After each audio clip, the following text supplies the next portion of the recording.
Hello everyone, welcome to Edinburgh Culture Conversations. This is a fantastic group of people that have gathered with me today to join us for what I hope is going to be a really important set of conversations over the course of the next 10 weeks. My name's Janet Archer. I'm the Director of Festivals, Cultural and City Events at the University of Edinburgh, and I'm delighted to be hosting this series in partnership with the Edinburgh Futures Institute. We've got a great panel of guests here today. I'm going to introduce them in a moment, but I'm just watching the numbers as people are entering into the Zoom room, and I'll just give it a little bit longer before I introduce everybody who's in the room. I'm also absolutely delighted to have BSR signers with us today. So Donna Jewell and Greg Colquhoun are here today. And they will interpret for those who need interpretation. And we're going to be running with that for the whole of the series. So I'm really pleased that we've been able to make that happen. It's important to be as accessible and as open as we can be.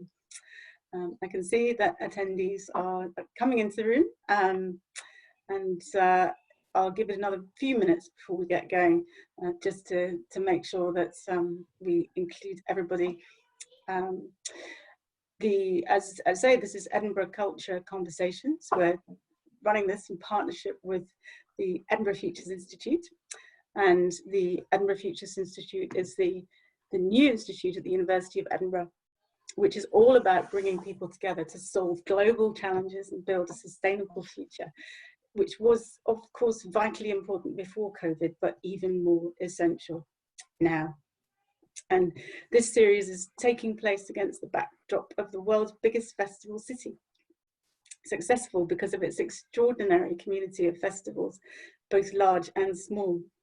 And 2020 is the first year since 1947 that the Spring and Summer Festivals haven't been able to take place. And it feels really important to mark this moment and capture how the arts and creative sectors can help society recover from the effects of COVID-19. We've still got people coming into the room, so welcome to everyone to Edinburgh Culture Conversations. It's a real honour to be here today with a fantastic group of guests who I'm going to introduce in a moment as we get going into this conversation, which is focusing on internationalism and interculturalism. I think very apt for the start of a series like this. And what we're going to be talking about over the course of the series is the real value that arts and creativity brings to society, to the economy, and to culture in Edinburgh, in Scotland, the UK, and the world. And I'm delighted that over the course of this series, we've got many guests who've offered to contribute to this conversation, and guests who've come to join in with us, not just from Edinburgh and Scotland, but from London and other parts of the world. And slowly, over the course of the series, we'll be revealing who they all are. So we've put up the names of the guests who are going to be joining us for the first few events in the series, and you can see them on our website. And incrementally over the course of the series, we'll be publishing who else is going to be part of this conversation. And over this conversation, we're going to record everything that we talk about, and we're going to make that available for people beyond this series. And I hope very much that it will stimulate conversations and discussions in other places. And I'm really interested to see how the ideas and the thought that comes through this conversation today stimulates conversations in other places. And I'd love to hear about what people think and what people do with some of the thoughts and ideas that come out of the conversations that we are going to be having here this evening. Indeed, every Monday at 6 o'clock, between 6 o'clock and 7:30, I'm going to be joined by a new group of guests who are going to talk through a whole set of different kinds of themes, looking at how culture and creativity is making a difference to people's lives, and how culture and creativity can make a big difference to people's lives in the future at this pivotal moment in our history. It's been absolutely fascinating to me to see how vital culture and how arts and culture has been over this period. The huge phenomenon of people moving online to share their work and express how they feel about this moment in history. It's been incredible to see the generosity of artists and arts organisation in sharing their work with so many of us, and the appetite from audiences in relation to how they've engaged with different types of creative and cultural content. So welcome to all of you who are still joining to Edinburgh Culture Conversations. It's now 6:05. I'm going to officially open this event and start by introducing our amazing panel who've joined us today. So I'm delighted to welcome Jess Brough, who is a writer and producer of psycholinguistics. She's a psycholinguistics PhD student at the University of Edinburgh and the founder of Fringe of Colour. Fergus Linehan, who's the festival director of the Edinburgh International Festival. Chitra Ramaswamy, who's the award-winning journalist and author. James Smith, who's the Vice Principal International and Professor of African and Development Studies at the University of Edinburgh. Kenneth Olumiyiwa Tharp, who's the Director of the Africa Centre in London and former Chief Executive of The Place. And Farouk Chaudhry, who's co-founder and producer of Akram Khan's company and producer of Young Leaping's Rite of Spring, which was presented by EIF, by the Edinburgh International Festival here last year. And just before we start and before I open up to conversation, just a few thanks before we begin. I want to thank everyone at the university that's helped make this event happen, especially the festival's cultural and city events team. And a special thanks to all of the artists, creatives, academics and cultural leaders who are contributing as panelists across this series. I'm really excited about the fantastic mix of people who've agreed to take part. I'm looking forward to talking to all of them. Thank you to everyone at the Edinburgh Futures Institute, who are our partners for this event. EFI is all about bringing people together to solve global challenges and build a sustainable future. Vitally important before COVID, but even more essential now. And this series is taking place against the backdrop of the world's biggest festival city, successful because of its extraordinary community of festivals, large and small. And as many of you will know, 2020 is the first year since 1947 that the spring and summer festivals haven't been able to take place. And it feels very important to mark this moment and capture how the arts and creative sectors can help society recover from the effects of COVID. And finally, I'd want to say that I think we talk a lot about the cost of the arts, but we don't always talk about their value. And through Edinburgh Culture Conversations, we're going to talk about social value, cultural value, and economic value from the perspectives of many types of people, different types of people engaged in academic study and arts practice. So a couple of housekeeping points before we begin. I'd ask you to save your questions until about halfway through so that we can get the flow of conversation going. And when we do get to questions, and I'll let you know when that is, I'll do my best to take as many as possible. I'm pretty sure we won't get them all in, so please forgive me if we don't manage to answer your question.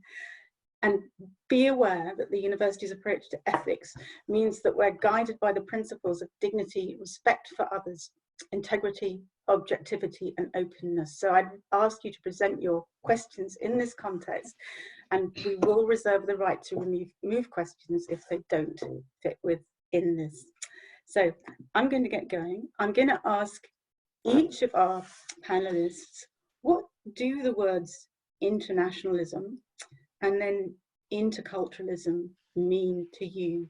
And I'm going to start with James Smith.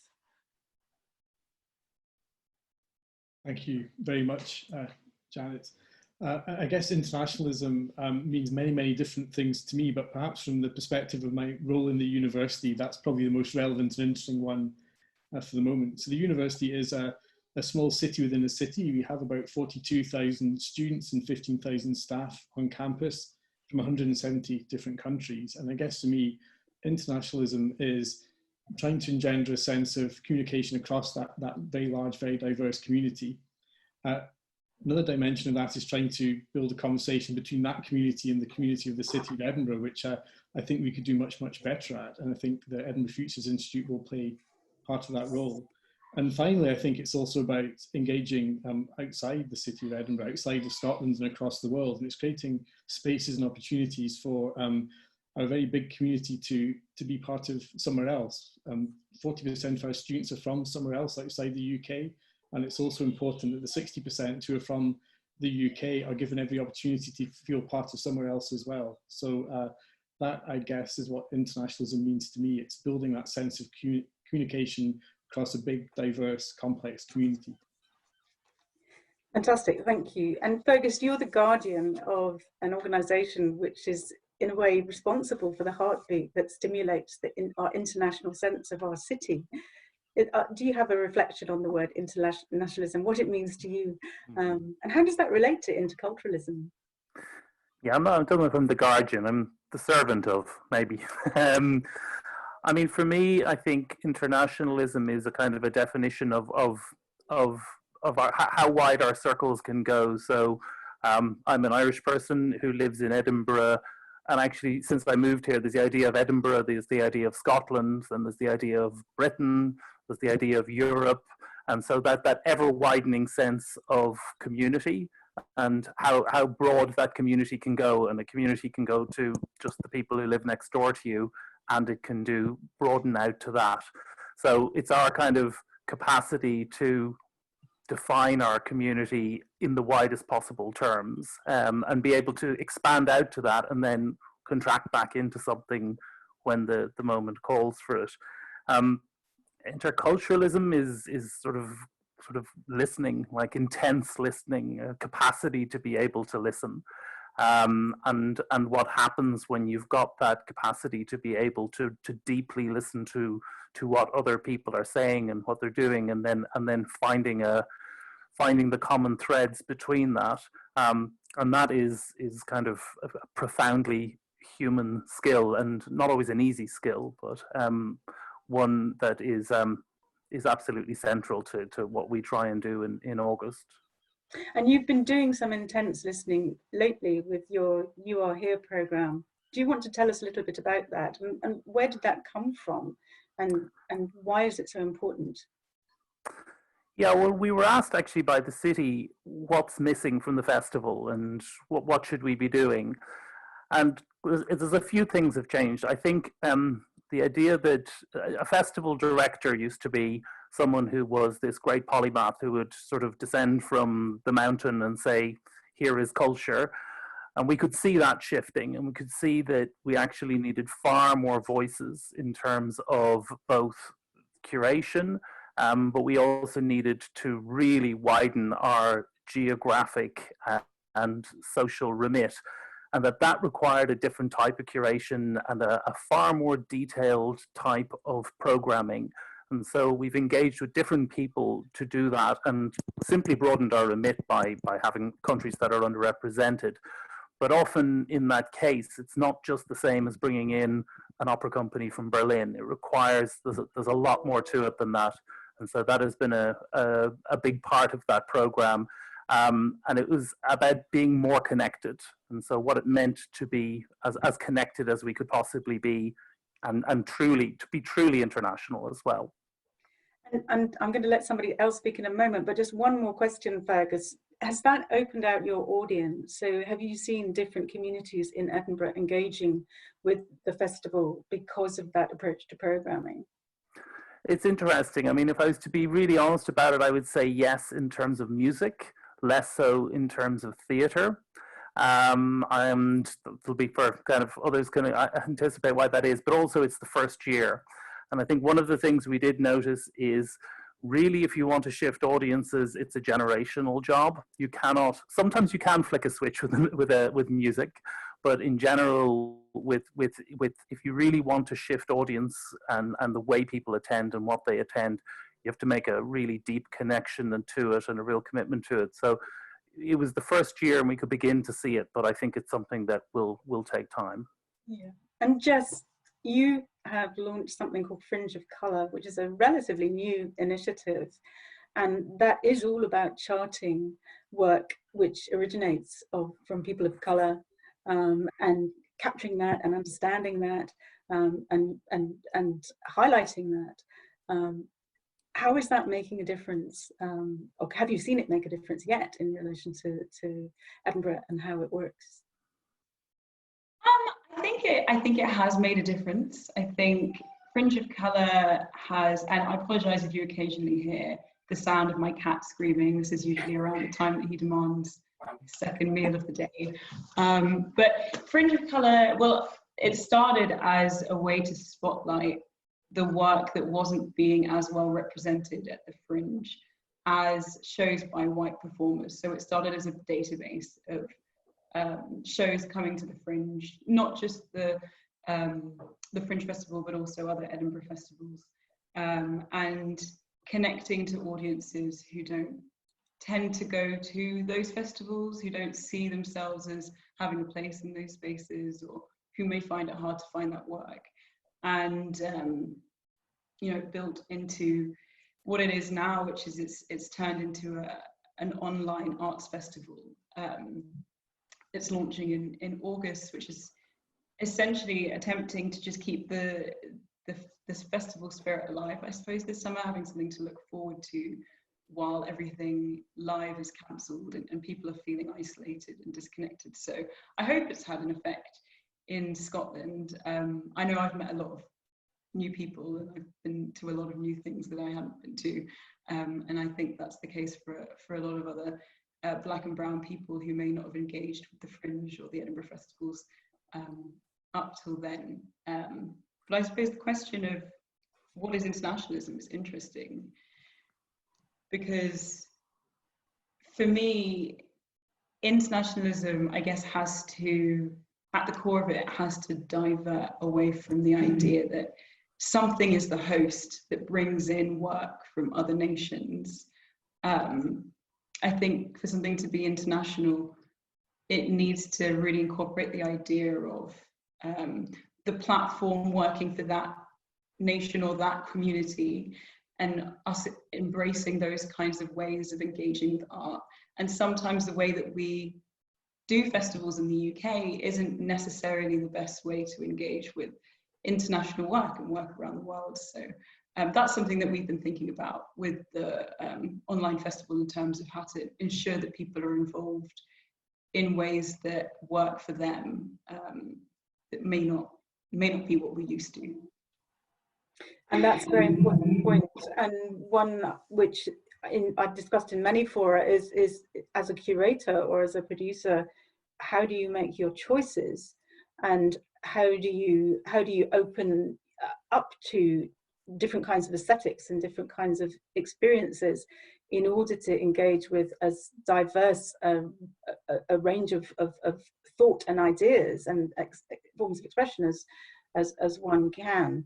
And Chitra, you've done a lot of thinking in this space in terms of how decisions are made, how choices are made in terms of cultural programs. How do you want to reflect on those words, internationalism and interculturalism and diversity, in fact? What do you think we need to do better in order to open the door wider, and to check ourselves in terms of some of the presuppositions around how we make choices in relation to people and programs? Yeah, well, it's interesting reflecting on, you know, just the word itself. I think in a kind of COVID moment, in the midst of a pandemic, it's a moment of pause. It's a kind of moment of stasis as well, you know, and it gives us an opportunity to look back and look forward. And I think my understanding and my belief in internationalism has changed dramatically, in keeping with the way that the world has, you know, completely upended in recent months. And I think in some ways internationalism used to mean, especially in light of festivals, that notion of the coming together of a sort of an absolute, as much of a plurality of perspectives from all around the world as possible. And I mean, that's the ideal. And I think we all know that it's not always achieved, and it's a journey. You know, it's not somewhere you just arrive at. We are somewhere, well, to my mind, at the very start of it. And I feel like we've just gone back again to the very start because of the pandemic. But now now internationalism suddenly means this thing that is potentially dangerous and hazardous. And, you know, we're in a kind of moment where touch and connection is kind of fearful and something to be avoided. And so I think it's really interesting to think about how that impacts on what internationalism might mean going forward. How do we still achieve that level of plurality and diversity and inclusion with an understanding that it might not mean what it used to mean? I mean, I was a journalist totally on the festival's beat in Edinburgh. I worked for, you know, the Scotsman and Scotland on Sunday, and the kind of heyday of, you know, I remember being sent to South Korea for one night to see 3 shows. Over, you know, 2 days, I think, one show during the day, one that night, one the following day, and then come back home again. And I think what we're now understanding is that was not sustainable then. We shouldn't really have been living like that in the first place. So now we need to come up with ways of kind of engagement. And as Jess says, not just kind of bringing everyone to us, but an actual flow of ideas and exchange of ideas that feels safe and exciting. Because it's, you know, I hate to think of the pandemic as an opportunity, because so many of us have lost people. It's a tragedy. But if it's a tragedy, we have to learn things from it, don't we? And I think it's really powerful to think of 1947 and the kind of birth of festival culture as coming out of, you know, a war, a world war, a great global depression, and out of it, the flowering of this spirit, festival spirit. So, you know, we can do it, but it's a mammoth task. Yeah, and it feels particularly important that in this moment when we're stymied by not just a pandemic, but stymied by the changes around us in terms of politics and borders and any number of things that are getting in the way of us being able to have those open and rich relationships with people from different places, that we really try very hard to reach out and connect. Kenneth, I know at the Africa Centre you do a lot in that territory, and you've talked to me about the work that Black theatre directors are doing in that territory right now. Do you want to add your reflection on the importance of internationalism and connection and interculturalism for our audience?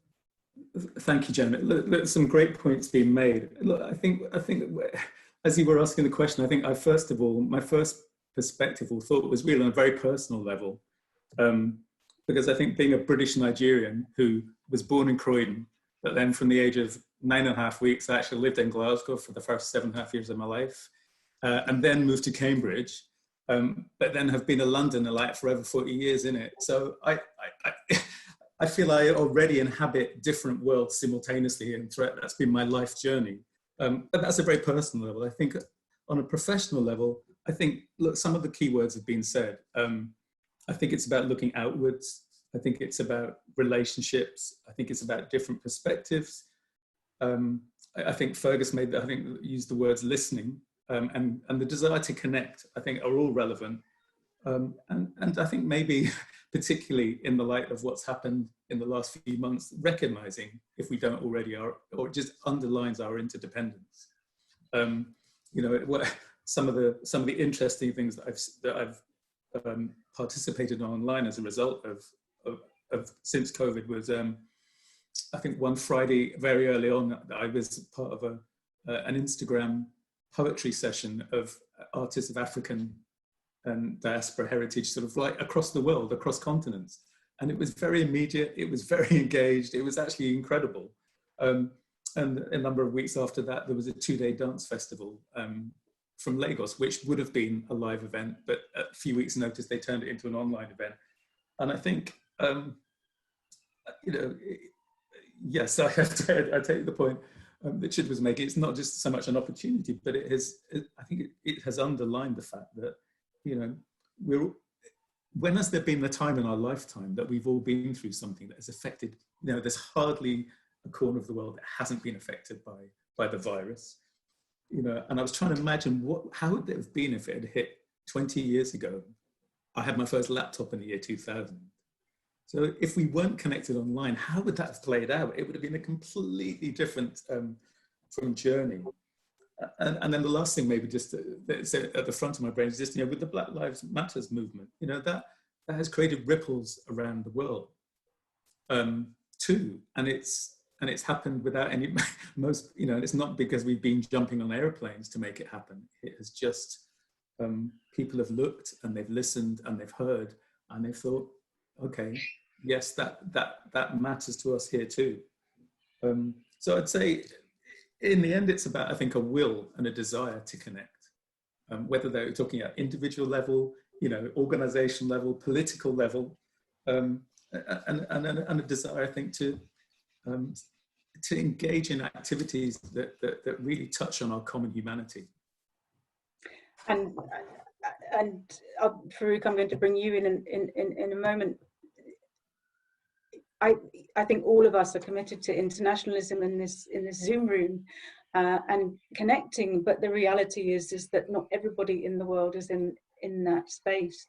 And I'm really interested in how art production and engagement with artworks can help open up a different way of looking at things. You spent your whole life, really, you've devoted your life to exactly that space. In opening up new languages through different forms of dance to audiences who are not familiar with them, and the hybridity of different forms of dance has been central to everything that you've done with Farouk, and now beyond that. How does art help society? How does it help bring people together? What can we do to lift that up into more consciousness so that we can open a greater level of trust between people who are different to each other? Thank you, Janet. It's really hard to add to what's been said, but I mean, I do think, you know, I mean, you know, from a practical and from a creative standpoint, I mean, the collaboration through internationalism is a key ingredient to kind of invigorating perspective, you know, accepting, and it's also not just listening. I think it's also about accepting new ways of seeing things, you know, and adding to what Kenneth said, you know, he says it's looking outwards, but we look outwards so we're able to look inwards and see ourselves a little bit differently. So there's a flip side to a lot of things that have been said, and I think art offers the opportunity to create that dynamic between the bridge of intention and the context in which it takes place. And this isn't a modern phenomenon. I mean, you know, throughout history, internationalism has existed. You know, unfortunately, it came on the back of, you know, empires who conquered other things, but also shared ideas, shared perspectives, enforced ideas on others as well, stuff. But I do think art creates, you know, a sense of belonging. It creates empathy. It creates acceptance. And someone said something very beautiful to me the other day. He says, beautiful things happen when different worlds meet. And it invigorates the way we see things. And I think that's really essential for artistic practice and for artists. And artists are innately curious human beings, as are audiences. And I think the ability to kind of feed them a different way of seeing something is so vital. I mean, I've always said, if we spend our whole lives with people like ourselves, we're never going to learn or change a thing. And sometimes the capacity to get really far away, take a really wide lens and look away from what you do, allows us to understand ourselves better. And I think that's what art does so brilliantly. I mean, what can I add to that? You know, I do think internationalism, you know, from an artist's point of view, and I say this probably, is also lends credibility to their practice. We've got to remember how many artists, you know, sometimes are not taken seriously in their own countries until they're kind of recognized abroad. And then they think, oh, we've got someone valuable. I'd love to see that change, you know, in the years ahead of, you know, and stuff like this. And so I think that's, you know, the credibility. How do we change the value of credibility for an artist, you know? But I certainly think, you know, in my career, I've absolutely attracted to the idea, I think for the same reasons that Kenneth and many others have said, my life journey has been, you know, a mixture of different pathways. My partner's from Taiwan. My second daughter's adopted from China. I've got my oldest daughter is mixed race. So I'm compelled to find a common narrative. I have to. It helps me. It helps to make sense of a world which I don't understand. And I think the danger of internationalism is a strange no man's land that you find between one culture and another. And that's the place of fear, ignorance, and the place where we often get lost. And I think that's where artists are brave enough and courageous enough to explore that no man's land. Now, just quickly to add to the idea of interculturalism, I think it's a different thing. I remember when I was at uni 20 years ago, you know, restudying after a career of dancing, I thought interculturalism was a kind of a grown-up attempt to change the concept of multiculturalism, which was this idea of just people living side by side, and in an attempt to create a dynamic of integration and stuff, and try to, you know, almost a kind of a democratic dynamic to kind of understand this is more than people just living side by side. There's a sharing of things that needs to take place. But I also think that started to have less meaning. It started to become a political dimension. I don't understand what it really means, because I personally think now what we don't want is people to be the same. That's the very last thing that the world needs, arts needs, is people to behave and be the same as each other. I think that the idea of diversity is not, you know, creating a level playing field, but allowing the space for people to be different on their own terms. And according to the codes and the symbols and values that shape themselves. Because the danger of internationalism is art and culture being shaped in the image of the greatest power. So that's my thoughts about it. Thank you. And James, I'm going to move to you. And as I was just researching for today's conversation, I picked up on a quote from Margaret Thatcher in 1978. And she said at the beginning of 1978, many people feel swamped by a different culture. And it sounds shocking. And it was a long time ago, but still so in today's society, we can still feel and taste that in some places. And why do you think that is? Why is it that many people feel swamped by a different culture? I mean, I guess if I can delve back into my youth, I grew up in Dundee, which is a kind of fairly kind of monocultural place, perhaps. And I studied undergrad. I did my undergraduate degree there, and then I studied overseas. And I think being able to take that back with me perhaps gave me a different perspective on that. But I think back to people, many of my colleagues or schoolmates who stayed in Dundee.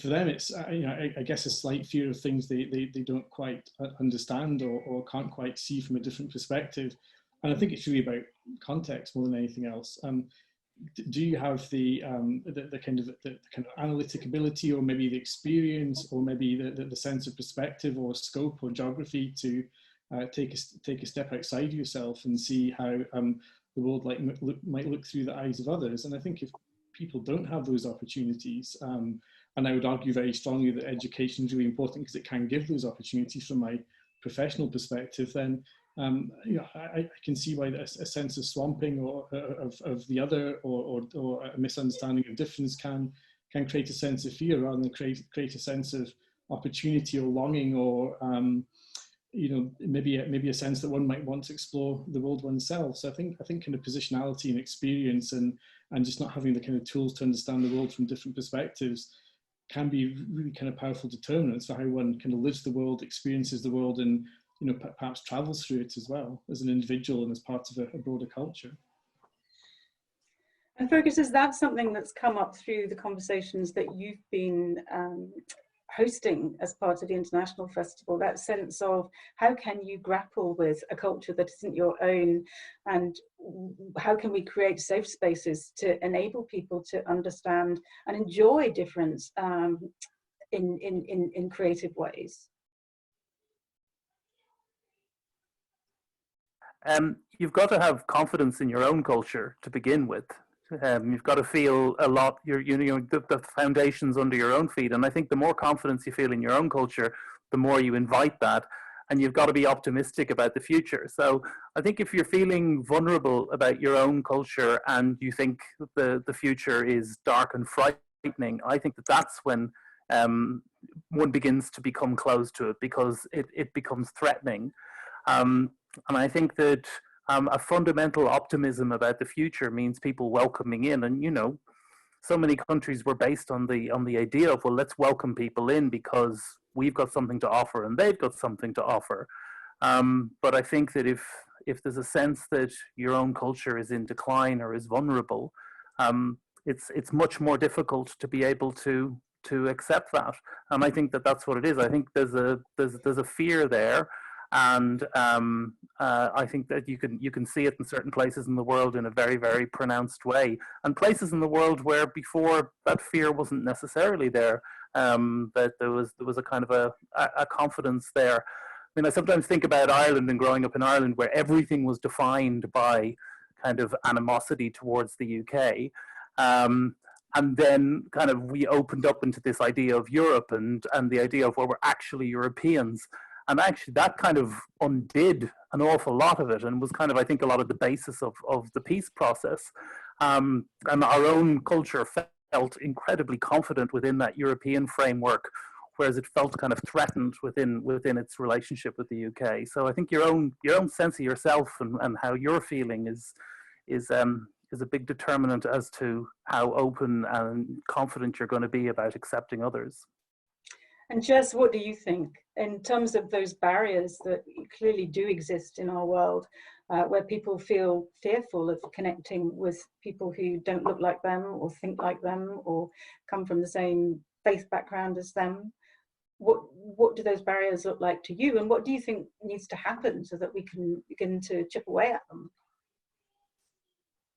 I think what Fergus and Farouk have said is really interesting. It gets to part of the issue, and the idea that part of it is a fear of the unknown, I suppose. But at the heart of it comes down to the fact that people in the UK have been taught from an early age that the sense of like Britishness or British culture is something that needs to be protected and something that could be under siege.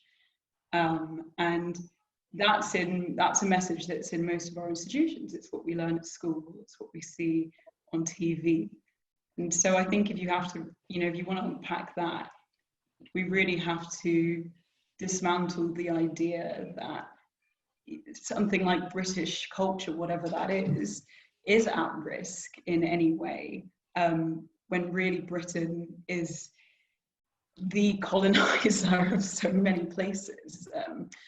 I don't know on an individual level what a person can do to welcome other cultures into their ways of thinking, or into the kind of the work that they're interested in engaging with. But I think at the heart of everything, it's dismantling the notion of nationalism, and which is why internationalism is an interesting question for me, because are we thinking about internationalism in terms of there is no nationalism and there are no borders and we are international people, we are people of the world, or are we thinking about internationalism as lots of nations coming together, but they are distinct, and we're sharing things? So I'm kind of more in the realm of not trying to identify too strongly with a concept of nationalism or a specific culture. Pardon? And yet clearly all of us come from somewhere, although I'm with you, I grew up in many different parts of the world, but there is this sense that is it possible, I suppose, to have a strong root in your national culture?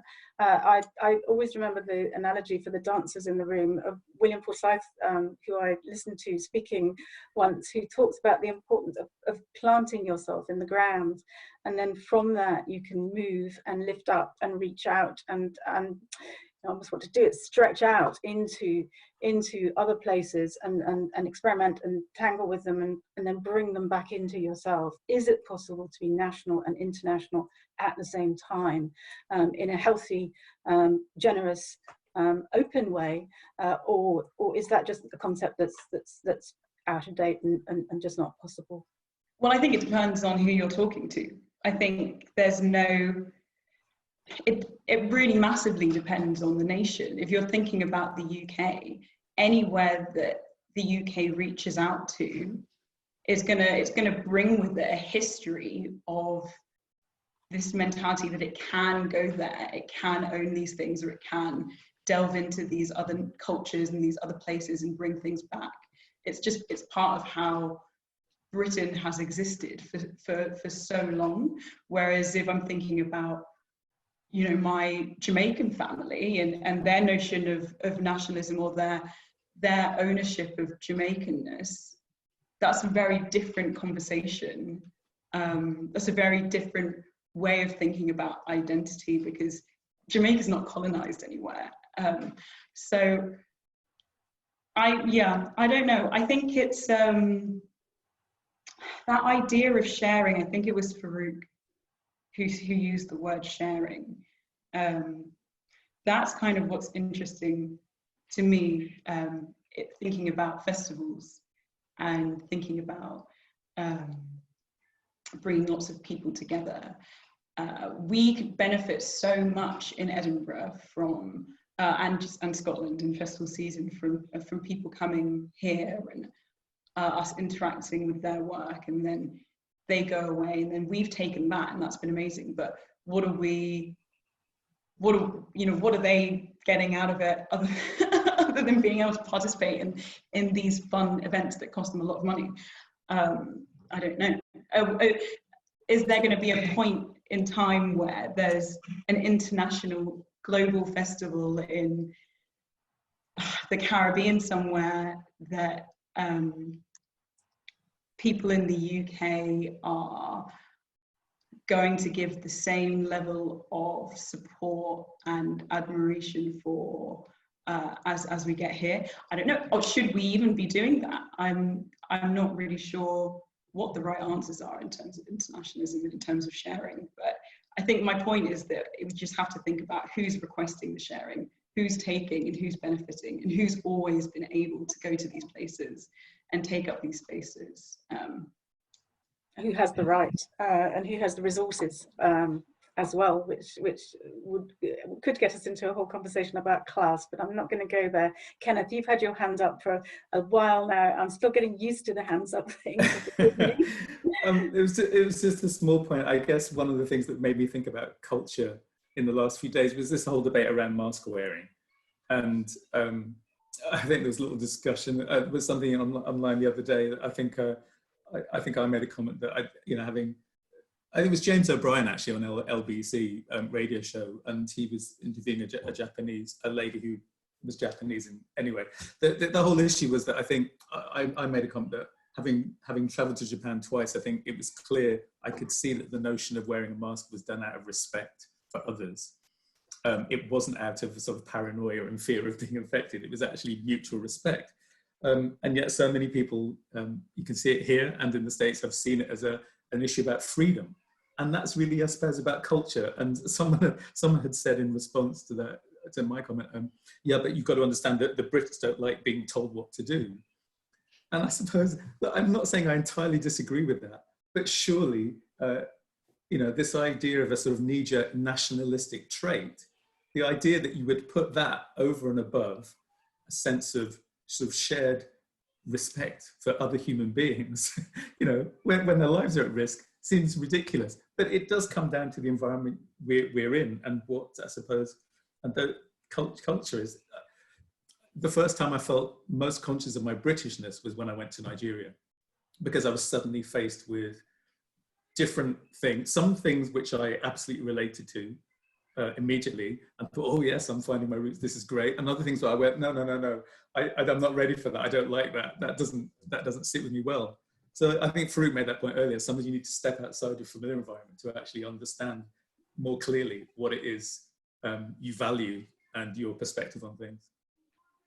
Thank you. And Farouk, you've got your hand up too there.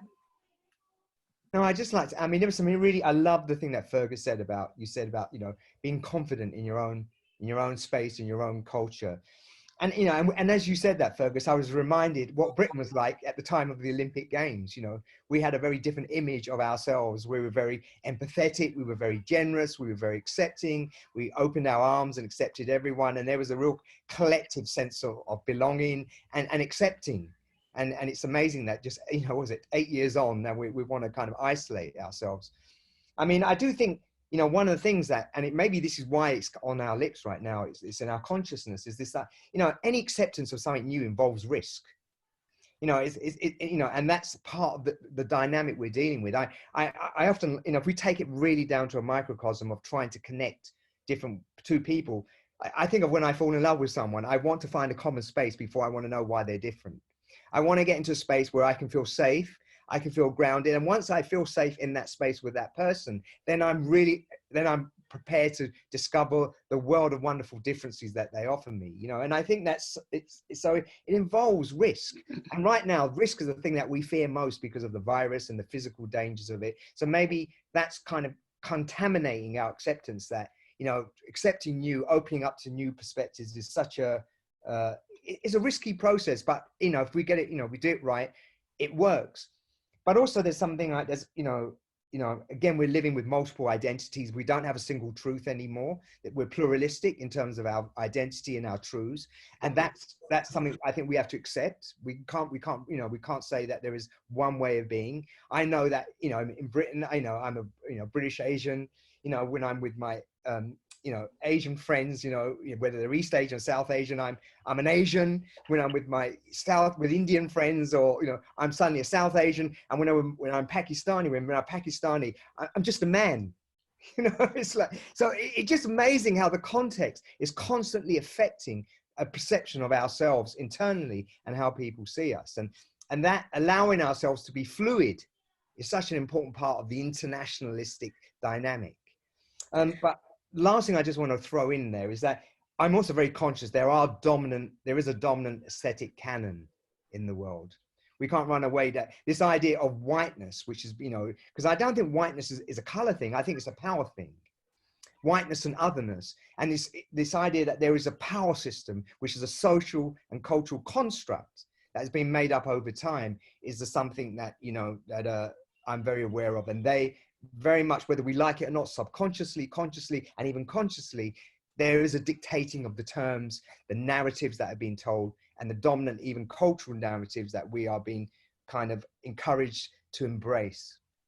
I agree. And I was very struck by a video I saw on my Facebook feed this morning of a group of Black artists in Leeds who were effectively taking the space and convening and collecting together to take space and just remind us that they are there and we are here, and we need to think of them in making our choices. Chitra, you've written about box ticking, you've written about a sense of injustice at being included just to tick the box, rather than being included on your merit and your skill and expertise.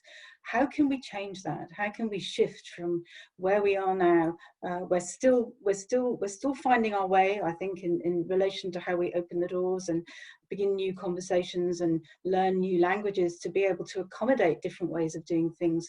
How can we take that challenge that Jess has thrown at us in relation to institutional change? What needs to happen? How in the I suppose the craziness of the world that we're in right now, are we going to be able to focus on those important steps? Yeah, well, it is. I think we're in such a kind of awkward place at the moment. I feel this at such a personal level, because I think when I first kind of started out in the arts, it was still, you know, such an unusual thing to see a brown face. I totally, you know, I was born in 1979, so a year after Margaret Thatcher was talking about those swarms. And, you know, I'm the daughter of first generation Indian immigrants, and, you know, I didn't really ever see anyone like me in the arts at all. So I would say for the first kind of decade of my professional life, there was just always that sense of being the only one in the room.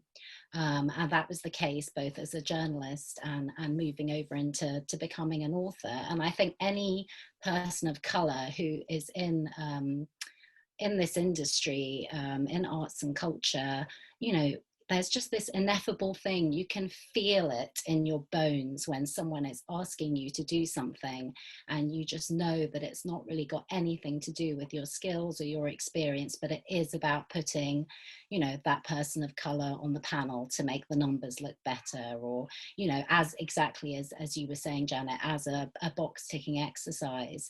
And I think in some ways that awkwardness around the conversation about race and racism and the deep sort of systemic inequalities that exist and are thriving in the arts too, and always have been, because that conversation literally hasn't happened until very, very recently. I mean, I spent, you know, I'm in my early 40s. I would say I spent the first 35 years of my life not talking about this.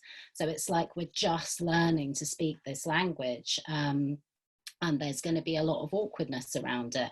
And yet sometimes the really brilliant thing happens. And I've got, you know, a good example. I think it is important to talk about the moments when we're getting it right as well, just, you know, rather than talking about all the ways in which it's terrible and we're doing it wrong, and we're pigeonholing and stereotyping people and not kind of just allowing their creativity to speak for itself. And I was asked to write an essay for the Literary Alliance Scotland, Literature Alliance Scotland, I think it is, the LAS. And I wasn't asked to write it on anything specific at all. And I think the power dynamic often in these situations, if, you know, just because the way these structures are set up, it is often white people in positions of power who are coming to us. And so there's a kind of power dynamic going on there. And so it meant so much to me that within that age-old dynamic that I've always faced, and in ways in which places in which I have felt uncomfortable or even very occasionally discriminated against, in this particular moment, the people who asked me, they didn't give me any remit at all. So I had the space to decide. I could have written about anything. I could have written about being a Londoner. I could have written about my love of Jane Austen. It could have been anything. And I chose to write about diversity, and just having that level of agency and not told, so listen, we really need to write, you know, somebody to write about diversity. It would be great if you would do it, which just feels so different, doesn't it, to just being given an open remit. We want you to do this because we value you. And we value your experience, and we value what you will bring to this. I think there's a real subtle difference there, but it made all the difference in the world. And suddenly it was not a tokenistic gesture, and it was not a box ticking exercise. It was the real thing. Yes, and I think all of us would agree freedom of speech is so important, and giving space for anyone, not just artists or creatives, to be able to speak their minds openly, and not expecting artists and creative practitioners to fulfill a certain idea that we might have of what an Asian artist or a black dancer or whatever it might be, what those people might be creating, what we might be creating, but just to give the space and the openness to allow, you know, basically what the dominant culture has had for centuries, that I think we are only just beginning to have this conversation. And that's why we're routinely getting it so wrong, because, you know, it's new and there's a lot of hurt and there's a huge amount of history in it, isn't there? Yeah. So that I'm going to open up to questions now from the audience. We've got a great question to start off with, and I'm going to ask Fergus to answer it. So the question is diversity more acceptable when the views and attitudes found coincide with our own? So interesting question. What do you make of that? I'm not sure I understand the question. But I think we'll have to interpret it. Yeah. Unless the person who's asked it wants to qualify their question, give us a little bit more material to work with. I think sorry, go on. My interpretation of that is you know, we perhaps in terms of race or colour, if we're all liberal and feel aligns to a particular way of life and a particular standpoint, then does it make it easier for us to connect and I suppose almost pretends that we're being diverse, as opposed to really genuinely being open to different types of points of view.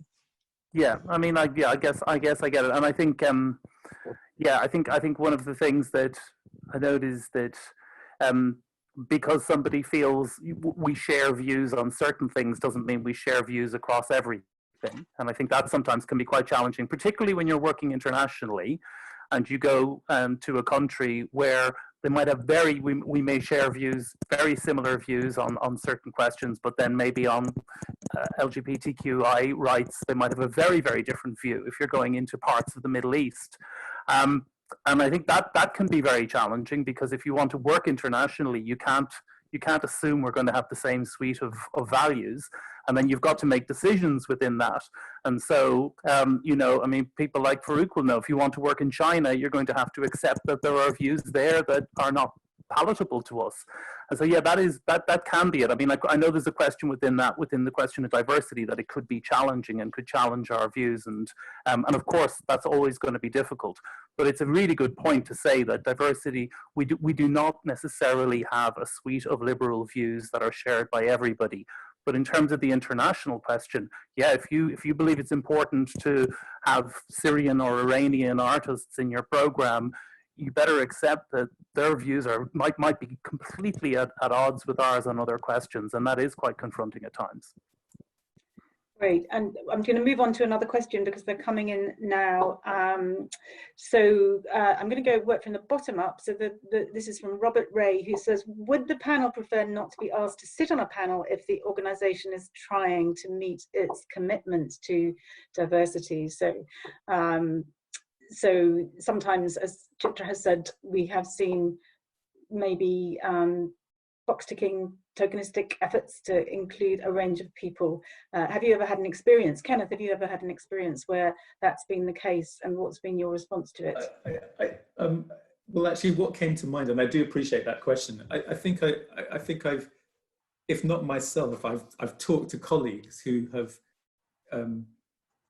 in a way that maybe Chitra was talking about, you know, for example, I know an eminent Black composer, you know, who has been asked to write a piece on slavery. Well, how many white composers, when they're commissioned, you know, by whoever, let me not name names, but, you know, are given that kind of brief? Why not just say, we value as a composer, please write a piece of music for us and do whatever you want? And if you're, you know, if people are invited to speak on panels, you know, if you're a person of colour, you know, we're not there just to talk about diversity. You know, we're all professionals with our own particular area of expertise. So let's be invited for that, rather than just the fact that we happen to, you know, tick a particular box. I mean, there was one other thing that was triggered by when you were talking about organisations, Janet, and how we, you know, how we begin to make those changes. Some of you might know a lady called Karen Blackett. She's the CEO of Group M. She's very big in the media business. She's topped something called the Power List, which is the annual list of influential Britons of African and African Caribbean descent. She was talking to a group of professionals recently, you know, about diversity and how she's seen so many initiatives in organisations sort of start and fail. And two, I think, things she said that are crucial. One is, she said, they rarely give themselves enough time. You know, so they start something and then in a year they look at it and go, oh, well, it hasn't worked. And so they either drop it completely and give up, or they start another one. Where she said, actually, that kind of change we're talking about will probably take maybe at least 3 years. So perhaps a better approach is to give yourself milestones along the way. You know, be impatient for that change, but recognize that it won't happen overnight. And actually, you know, see what's changed after a year. And then, but actually really evaluate it after maybe 3 years. But the other thing she said, which I think is probably even more important, She said, you know, when you're talking about recruitment and getting a mix of people in through the door, you know, she said, you can get people in through the door, but the chances are that they're out the door next to no time as well. And she said, when that happens, it's because the organization hasn't actually addressed the fundamental culture of the organization that makes it right and you know, and allows that person to stay and feel comfortable in that environment. So I suppose, you know, as well as asking what are we going to do and how are we going to do it, I think we also have to ask ourselves what our motivation is. Why are we doing it? What is it we really want to address? And why? And other than ticking a box, why do we want that change to happen? Indeed. And Jess, you've got your hands up there. Thank you. Hi. I just wanted to go back to that first question, if that's okay. Just something I was chewing on while Fergus was talking, the idea of having to accept that if you're going to do something international with countries that have different approaches to some kind of social issues that we do, I guess firstly thinking that the UK is in no way a liberal beacon of freedom of expression, and we have plenty of issues here that we're navigating, and there's plenty of people that we wouldn't go to speak on specific issues if we're conscious of not creating harm. And I think the example of you know, attitudes towards LGBT rights in the Middle East is an interesting one, because what is the conversation, this hypothetical conversation that you're trying to have? Is it, I want to involve creatives and artists from the Middle East in this thing that I'm doing, this festival I'm putting on, or this event that I'm starting, but we're also talking about these ways of being queer and these ways of being accepting of lots of different people. I would find it really interesting if the person putting on that event went and found the people in these countries who have started their own organizations for queer or LGBT rights, who are doing that work on the ground. And there are people in every country who have really amazing approaches to identity and community, be that religion or sexuality, or ways that they're addressing whiteness and supremacy. We can't make the mistake of thinking about different parts of the world as a monolith, that maybe they have laws that were, in many places, laws that are very homophobic were firstly brought in by the British, just to note that. And within those spaces, there are amazing activists doing amazing work, creating incredible art, who we want to see. We want to give a space to that work. So I don't think we should ever be afraid of including countries where these issues are difficult and lives of people on these margins are already difficult. It just takes more time to find the people who can take part in those conversations, who would bring an interesting perspective without doing damage to the people who are listening and taking part.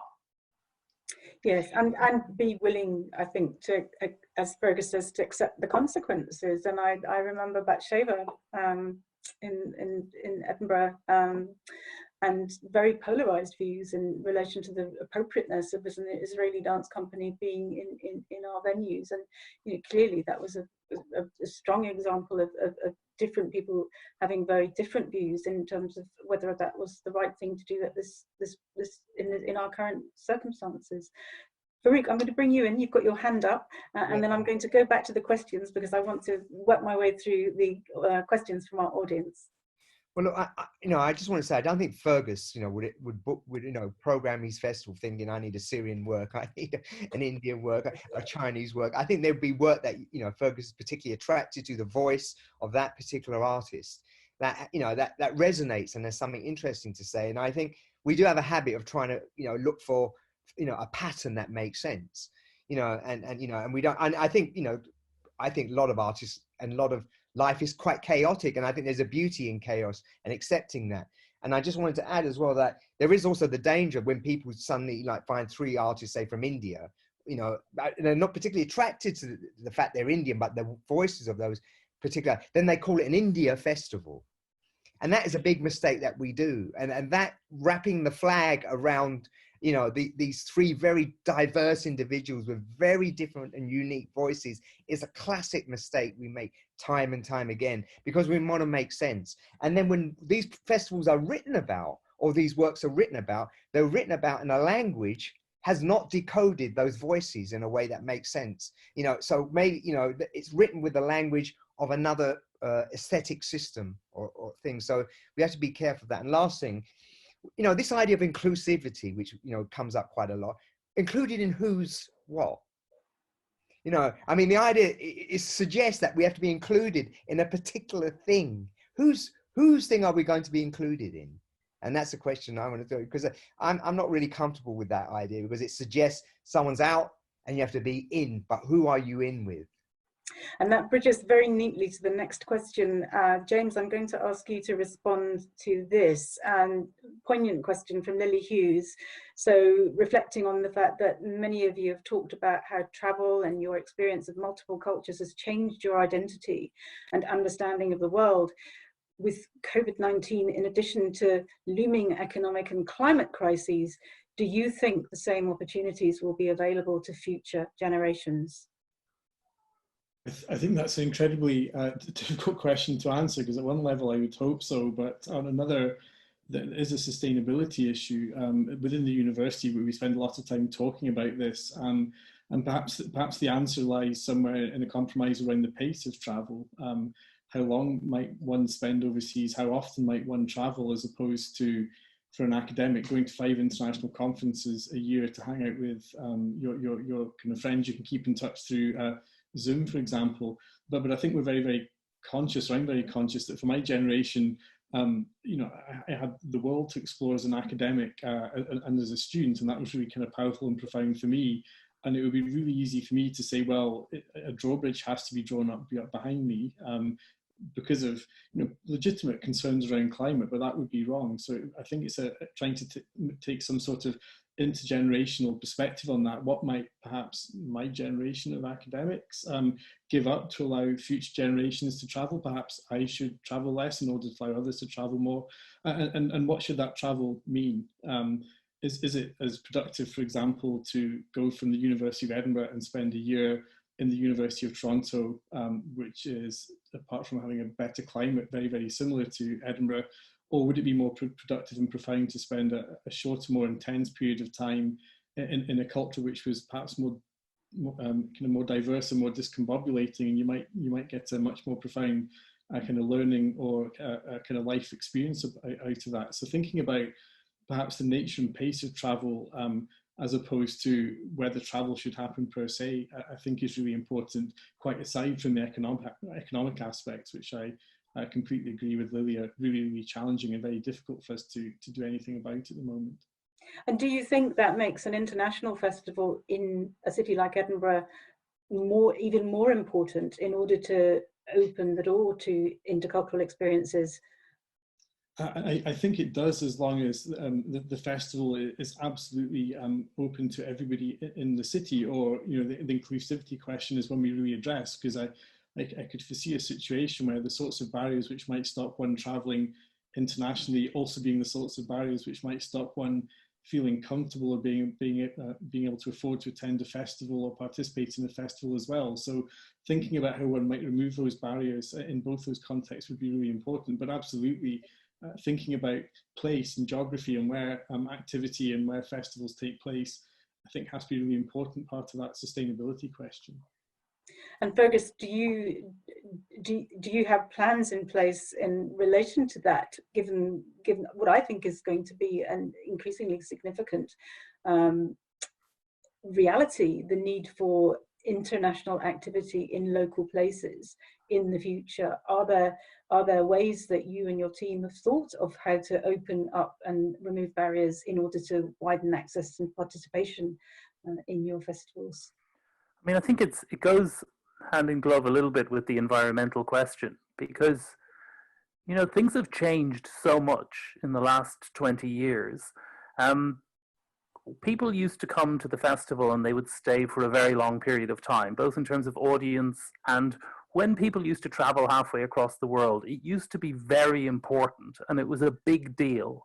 and they would land and they would have a profound effect on the place in which they were traveling. We really have reached a point now where they arrive, they go to the hotel, they do a sound check, they do a performance, and we have them on a plane at 6 a.m. And it's just sped up. And I think the one thing that this crisis has brought home to me is I hadn't even noticed how much it had sped up compared to the way it used to be. And if someone is going to travel halfway across the world to anywhere, there's got to be a real responsibility on them to have a proper relationship with that place. It cannot just be a quick transactional experience. And this is a conversation that we were all having before COVID, but it's so profound now because we just got to stop. But we can stop without it actually impoverishing us in any way. We just have to make sure that when we travel, we don't try and do 20 dates. We do 2 dates. And when we go to these places, we just manage to make real and meaningful connections. We've just started to consume bit by bit all the faster in terms of festivals. And I mean, in a sense, something like festivals are important because they can be gathering points. They can actually be environmentally very good because people from all around can gather and they can all share in something in quite an environmentally sustainable way. But we can't have festivals all over the place. And I'm not sort of pitching here for Edinburgh or whatever else, but festivals and international travel can and should never be just the standard cultural provision, because that's completely unsustainable and it becomes meaningless. And in a way, I think this is kind of my big revelation of the past 3 or 4 months, is that we have developed quite a surface relationship to all of this, and we need to slow it right down and completely rethink it in terms of the way we're doing it. But I don't think we'll be impoverished by it. Thank you. And I'm just going to have a private word with Lucas Chipeng Kao, who's asked the question, what sort of art do you think artists need to make post-lockdown?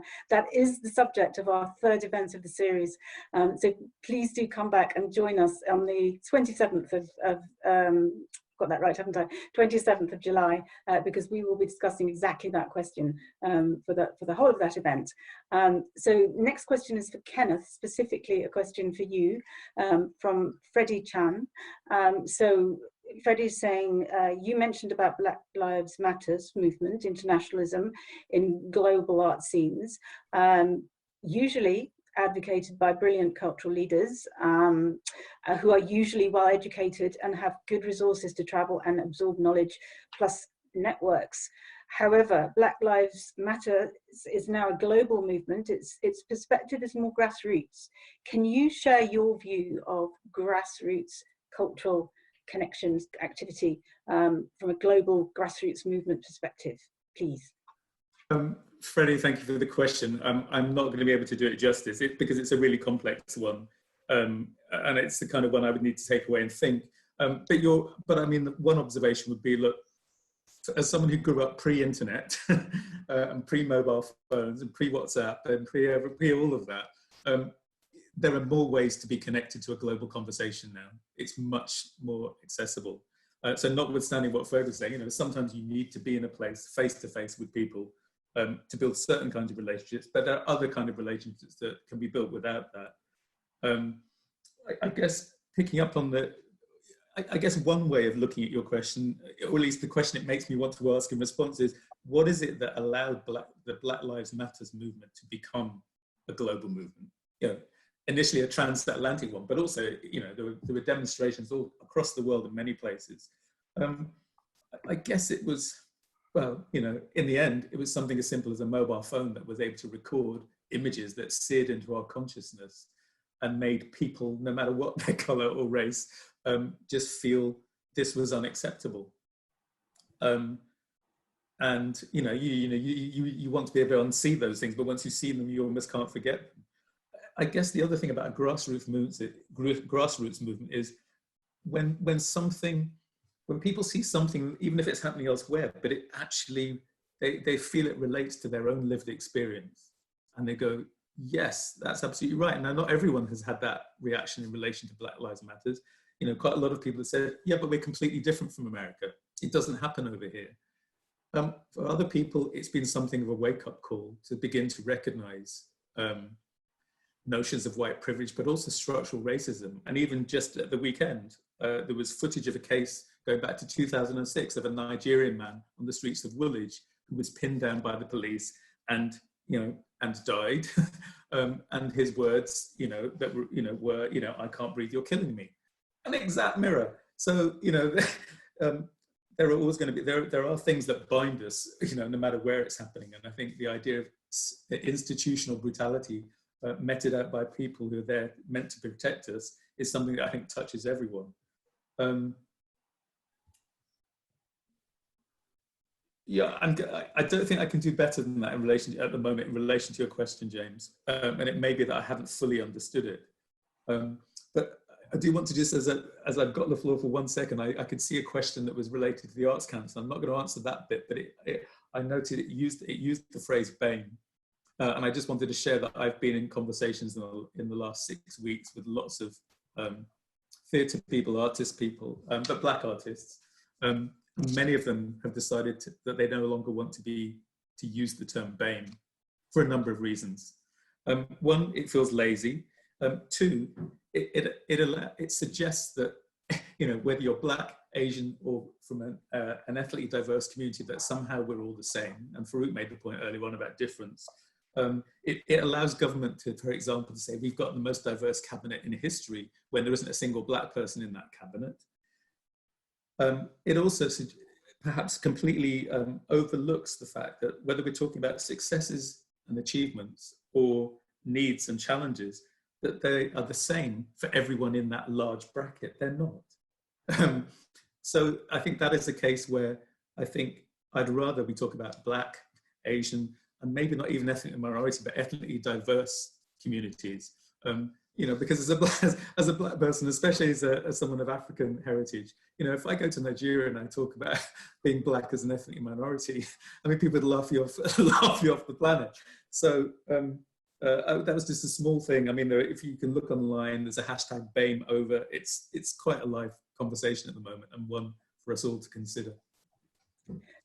Thank you, Kenneth. And I'm going to bring Chitra back in. So the centerpiece of the question that you have alluded to is from Geeta Upadhyaya, who until recently was, I think, the director of Colour Sangam in Bradford. So centerpiece of that question is, how can the so-called BAME arts become mainstream, but not intercultural, as BAME arts need recognition and respect for? And so is there anything you want to add to that, Chitra, in relation to your perspective on what can be done? So not what's wrong, but what can be done? Well, I think first of all, I just kind of want to give a high five to Kenneth, because I completely agree about BAME, and I actually don't know many Black, Asian or ethnically diverse communities who use that term. It's kind of used by policy wonks and no one else, as far as I can see, and I don't think it does justice to any of us, really. I think. Well, I always think it's interesting for these questions to be asked of us in a way, because for a start, we tend to not be people who are holding positions of power. So we're kind of asked the question often when actually we're not the people who can do anything about it. And I always think it's a bit of a, again, there's a slight touch of reducing us to kind of mouthpieces for our communities. That's not to say I'm not willing to take it on. It's just something that I notice now. The more these questions are asked of me, the more I find myself unable and perhaps a little unwilling to answer them, because I feel a bit like, well, it's not my job, frankly. So is the answer people in power need to take more responsibility for their action? I think, yes, that's part of it. And I think the other thing that's a huge part of it is to not see it as this kind of siphoned off, separate entity that needs to have, X amount of pounds thrown at it a year in a kind of virtue signaling way. We need to see it as a kind of part of the fabric of what arts and culture is. Again, it goes back to the sort of original idea of what constitutes internationalism. And I've been thinking actually, and I don't think I would have thought this if this wasn't such a diverse panel, but hearing, you know, Farouk and Kenneth and Jess talking, just, I think really about the perspective that you just very, very naturally have if you are an immigrant or a descendant of immigrants, is one of it's a globalized perspective necessarily, because you are from a lot of different places, and everywhere you go people question whether you belong where you are. And so we are constantly living with and interrogating internationalism just by virtue of who we are and our lived experience. And in some ways it's like that's the reason why we need these perspectives to be in positions of power in arts and culture, and you know, curating of festivals and the bringing together of internationalism, because we already inhabit those spaces mentally. That's how we live, it's who we are. So it's not some, you know, it's not some kind of philosophical exercise. It's actually about our experience. So it means that you can do things in a more authentic way and a more respectful way, as opposed to seeing it as a kind of, oh, that's the BAME community and the arts that they bring. And as soon as you start saying that, you're reducing people and you're kind of turning it into a sort of an image of what you think that community, the kind of work they might be making, or what our expectations of them are, instead of, you know, just doing what your average white creative practitioner gets to do, which is be an artist. And Farouk wants to respond to you, Chitra. Thank you. Is that... Yeah, no, I mean, I'm really with the whole BAME thing. I think it's ridiculous, and it's a policy thing, you know, and just needs to go, because the truth is there is a huge disparity of privilege even between the different communities, and that needs to be looked at, you know, in the cold light of day and in a very uncomfortable way from lots of people.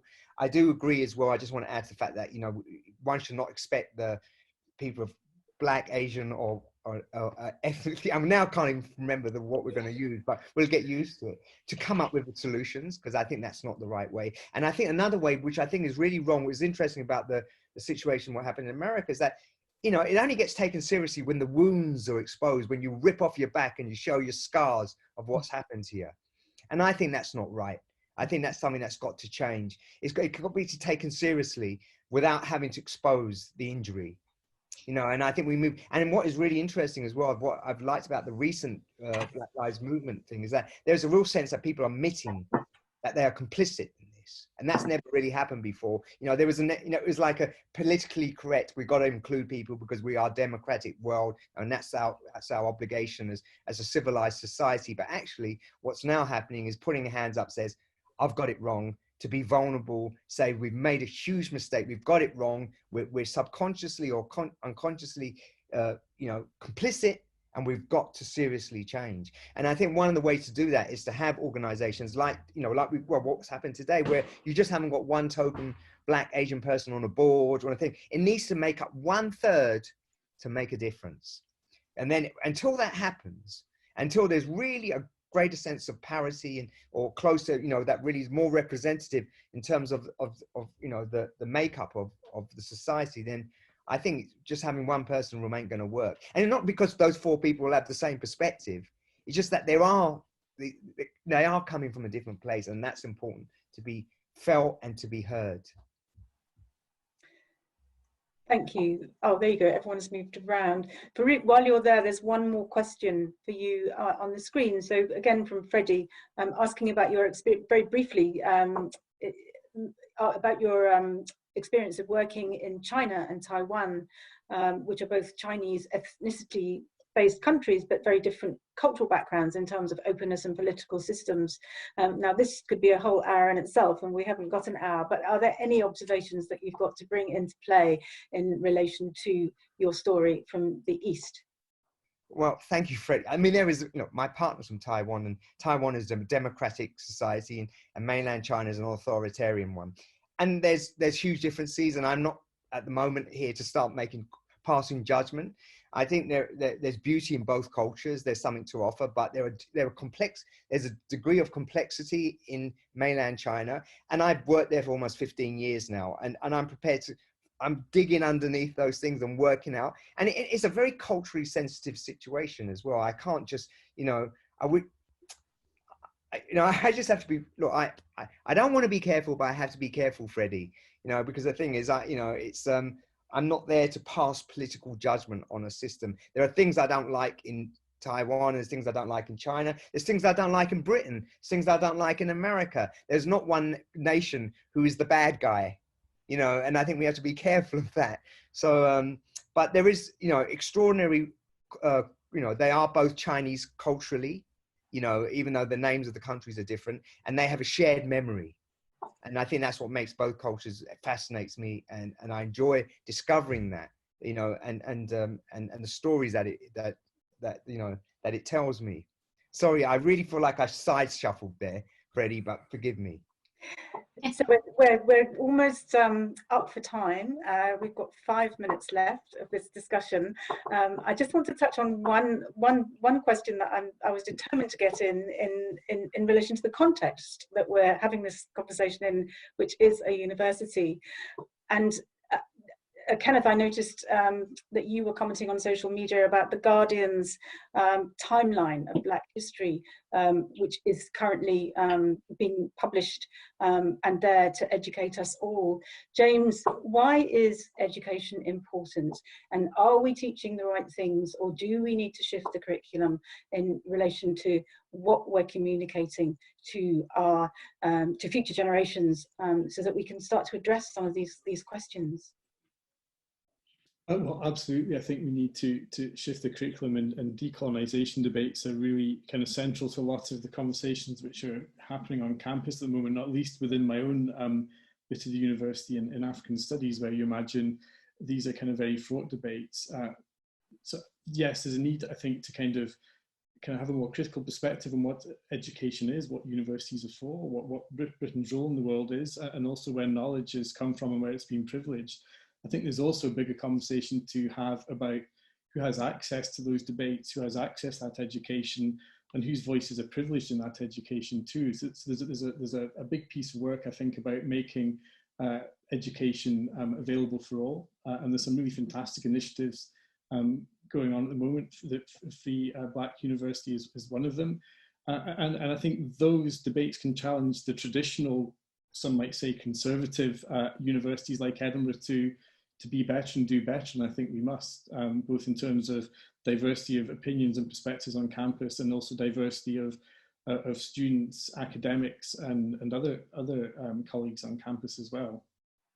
And so, to conclude, we've got a few minutes left. I'm going to ask each of our panel members what they've learnt from this conversation, and what's their takeaway. What are you going to reflect on as you move on to tomorrow and the next day and the months to come? Who's going to go first? Farouk, go on. I'm going to take what Fergus said.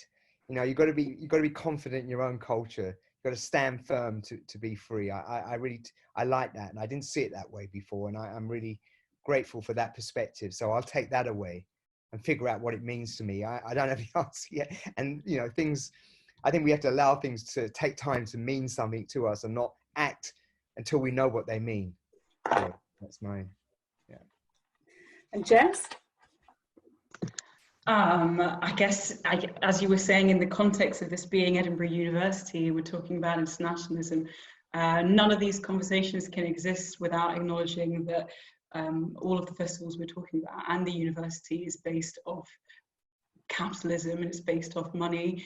And it feels wrong to leave this without, as a student at the university and a tutor, without mentioning that internationalism is seen as lucrative.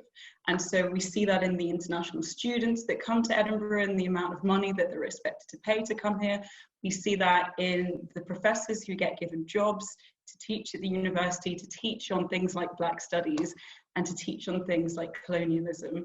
And we see that in the education that we're given, and the way that we're taught to think about art, the way we're taught to think about it, as somebody mentioned at the beginning, you know, the money that it can create and the money that it needs.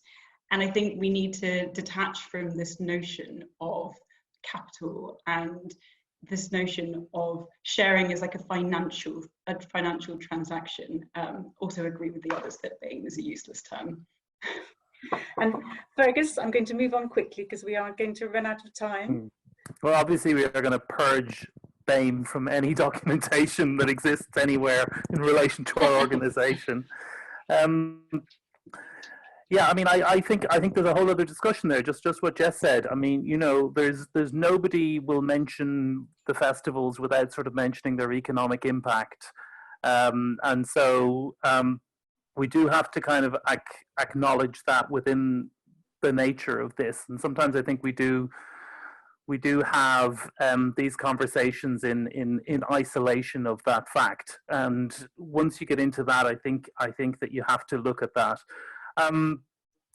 I've just been thinking a lot about that question of, you know, inclusivity, and someone saying, you know, how would you actually, if there was technically one thing that would help, I think maybe governance. I think maybe we go at leadership and we go at sort of engagement and artists, but we might need to step back another stage and have a look at actual governance structures around all of this activity as well, if we wanted to make some real lasting change as well. Thank you. And let's move on to Kenneth and then Chitra and James. I think for me, what this conversation has in a way provoked again for me is the notion that real change, sustainable change, I think it needs to happen both from the bottom up and the top down.